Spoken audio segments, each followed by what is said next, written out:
Selamat pagi dan salam sejahtera bagi kita semua. Perkenalkan, kami dari kelompok agama Katolik yang beranggotakan Daniel Ritian, Furinsia, dan Justin Kurniawan.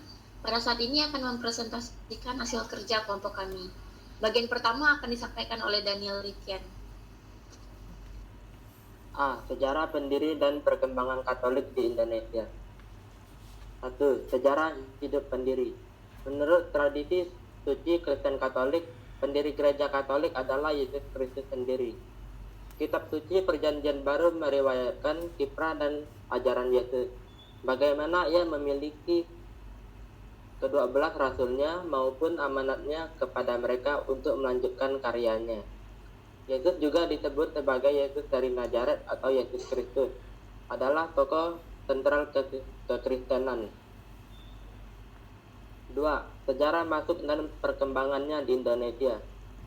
Agama Katolik masuk dan berkembang di Nusantara pada periode kolonialisme dan imperialisme bangsa-bangsa Eropa. Penyebaran agama Katolik pertama kali dilakukan oleh bangsa Portugis yang datang dengan tujuan mencari rempah-rempah. Pasalnya dalam melakukan penjelajahan, bangsa Portugis memang mengusung misi 3G, yaitu gold kekayaan, glory kejayaan, dan gospel agama. Kedatangan bangsa Portugis pada abad ke-16 Masehi, ajaran Kristen mulai memasuki wilayah Nusantara. Bangsa pertama membawa masuk ajaran Kristen Katolik ke Nusantara adalah Portugis. Misionaris Portugis di Maluku. Beberapa misionaris terkenal yang menyebar agama Katolik di Maluku adalah Gonzalves Veloso, Fernão Vinagre, dan Simon Vaz. 2. Era VOC. Selama berkuasa di Indonesia, VOC melarang mutlak segala kegiatan yang dilakukan gereja Katolik. Para penguasa VOC sendiri beragama Protestan, sehingga mereka mengusir para imam Katolik berkebangsaan Portugis dan menggantinya dengan pendeta Protestan dari Belanda. Era Hindia Belanda. Pada masa Hindia Belanda, kebebasan beragama mulai dilakukan. Pastor Evan Lid SJ lantas mulai melaksanakan misi Katoliknya dengan datang ke Muntilan pada 1896. Sejak saat itu, pertumbuhan agama Katolik pun terus berkembang. Keempat, era perjuangan kemerdekaan. Pada masa perjuangan kemerdekaan, yakni tahun 1939, didirikan Seminari Tinggi Yogyakarta. Uskup Albertus Tojani Pranata dijadikan sebagai vikaris apostolik atau pimpinan wilayah dalam hierarki gereja Katolik pertama di Indonesia, yang ditahbiskan pada tahun 1940. Kelima, era demokrasi terpimpin. Pada 1949, Belanda memutuskan untuk menyatakan kedaulatan Indonesia. Umat Katolik yang sebelumnya turut berpartisipasi dalam mengawal kemerdekaan Indonesia kemudian menyelenggarakan Kongres Umat Katolik Seluruh Indonesia atau KUKSI di Yogyakarta. Era Orde Baru. Pasca tragedi G30S 1965, Gereja Katolik berusaha mengerem kekejaman yang saat itu tengah terjadi di mana-mana. Dengan semangat asli Gereja Katolik, mereka menegaskan bahwa yang harus dimusuhi adalah ideologi jahatnya, bukan orangnya. Selanjutnya dilanjutkan oleh Olimpia. Era Reformasi. Pada masa Reformasi, mantan Presiden Indonesia Abdurrahman Wahid yang juga memimpin organisasi Islam terbesar di Indonesia turut memberikan kontribusi positif terhadap umat Katolik dengan mengunjungi gereja Katolik paroki di Surabaya dan ikut meresmikannya. Sampai saat ini agama Katolik masih berkembang di Indonesia dan jumlahnya semakin bertambah. Next.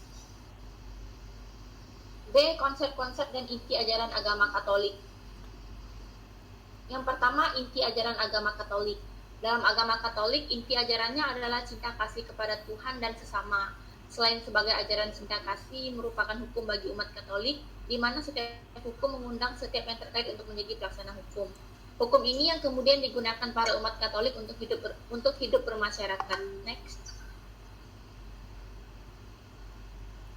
Kedua, konsep ketuhanan. Menurut Katekismus Gereja Katolik, konsep Trinitas diuraikan sebagai berikut. Pertama, Tritunggal adalah Allah yang satu. Kedua, ketiga pribadi ini berbeda secara real satu sama lain. yaitu di dalam hubungan asalnya. Ketiga pribadi ini berhubungan satu dengan yang lainnya. Perbedaan dalam hal asal tersebut tidak membagi kesatuan ilahi. Hakikatnya mereka adalah satu, yaitu Allah. Trinitas merupakan akar dan dasar dari iman kekatolikan yang bertumbuh selama ribuan tahun dan terpelihara hingga kini. Trinitas menekankan Allah yang Esa dalam 3 pribadi. Konsep Trinitas itu merupakan ajaran yang menyatakan Allah kita satu dan terdiri dari 3 pribadi. Pribadi yang dimaksud adalah Allah Bapa, Allah Putra, dan Allah Roh Kudus. Next. Yang ketiga, konsep atau cara mencapai kebahagiaan hidup di dunia. Kebahagiaan kita adalah persatuan dengan Tuhan.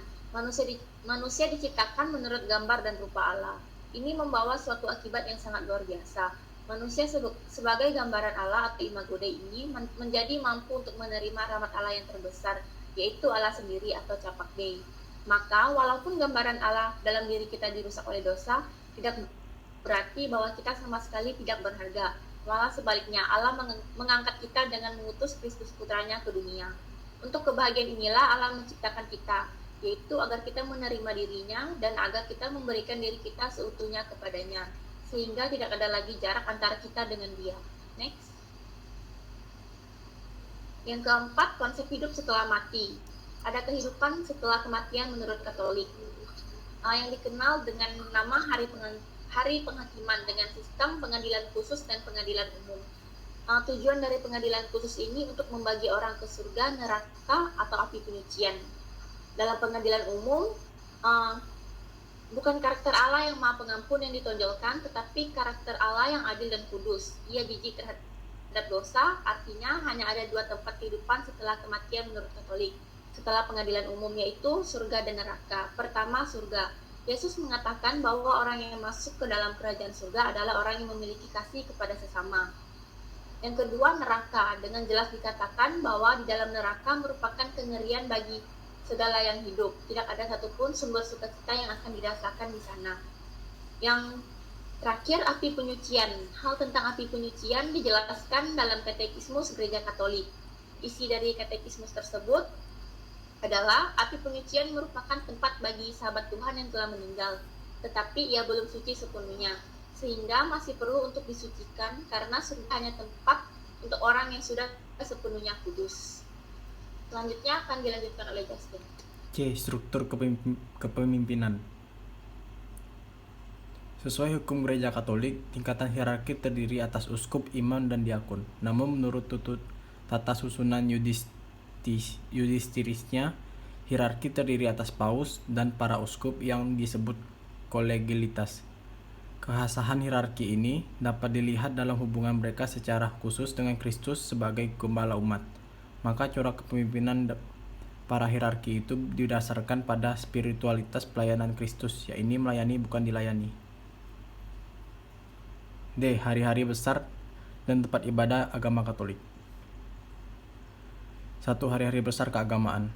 8 Desember Hari Raya Santa Perawan Maria di Kandung Tanpa Noda. 25 Desember Hari Raya Natal. 1 Januari Hari Raya Santa Perawan Maria Bunda Allah.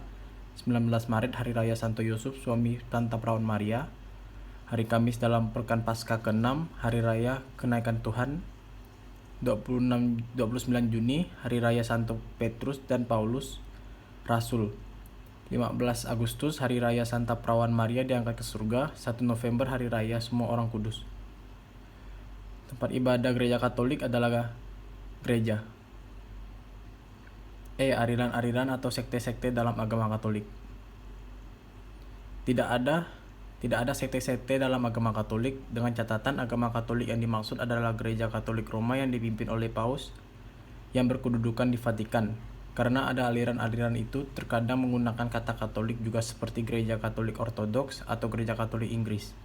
Gereja Katolik menurutnya mempunyai keunikan tersendiri, karena ini dengan sendirinya menjadikan Katolisme sebagai organisasi keagamaan tertua di dunia dengan struktur dan administrasi yang sangat baik dan tertata selama hampir 2 miliar lamanya. Fasis umat agama Katolik. Di Indonesia, dari 23,5 juta total penduduk Indonesia yang beragama Kristen, sekitar 16,5 juta penduduk mengikuti ajaran-ajaran Protestan. Sementara 7 juta orang lainnya mengikuti ajaran-ajaran Katolik. Komunitas-komunitas Kristen terbesar secara tidak merata di seluruh negeri. Menurut sensus penduduk 2010 BPS Indonesia, berikut persebaran agama Katolik di Indonesia.